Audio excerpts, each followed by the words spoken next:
அரசியலுக்கு வந்ததுக்கு அப்புறமும் சரி, ஆட்சி அதிகாரத்துக்கு வந்ததுக்கு அப்புறமும் சரி, ஒன்னே ஒண்ணு சொல்ற, எழுதி வச்சுக்கோங்க. இதுக்கு முன்னாடி இருந்தவங்க மாதிரியோ இல்ல இப்ப இருக்கிறவங்க மாதிரியோ ஊழல் செய்யவே மாட்டான்.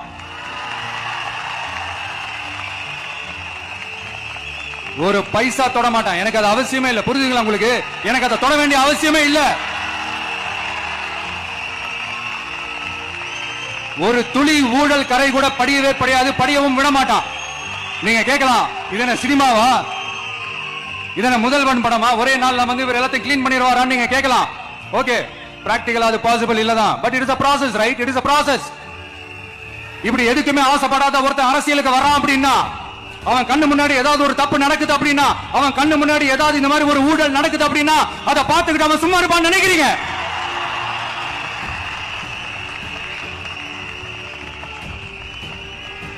அதனால இந்த தீய சக்தியா இருக்கட்டும், இந்த ஊழல் சக்தியா இருக்கட்டும், ரெண்டு பேரும் தமிழ்நாட்டை ஆண்டவே கூடாது.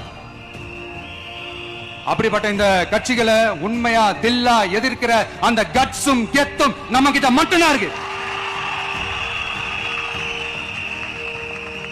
அதனால நீங்க என்ன சூழ்ச்சி நம்ம மேல பண்ணாலும், என்ன அழுத்தம் நீங்க கொடுத்தாலும், இந்த அடங்கி போறதுக்கோ, இந்த அண்டி பொழைக்கிறதுக்கோ, இல்ல இந்த அடிமையா இருக்கிறதுக்கால நம்ம அரசியலுக்கு வரல. என் மண்ணுக்கும் மக்களுக்கும் யார் என்ன தீங்கு செஞ்சாலும் அதை எதிர்த்து அவங்க கிட்ட இருந்து நம்ம மக்களை பாதுகாக்கிறதுக்காக தான் நம்ம அரசியலுக்கே வந்திருக்கிறோம். அண்ட் முக்கியமா தோழர்களே, மக்களுக்கு என் மேல மட்டும் நம்பிக்கை இருந்தா அது பத்தாது. என் கூட டிராவல் பண்ற என்னோட எல்லா தோழர்கள் கிட்ட அந்த நம்பிக்கை வரணும்.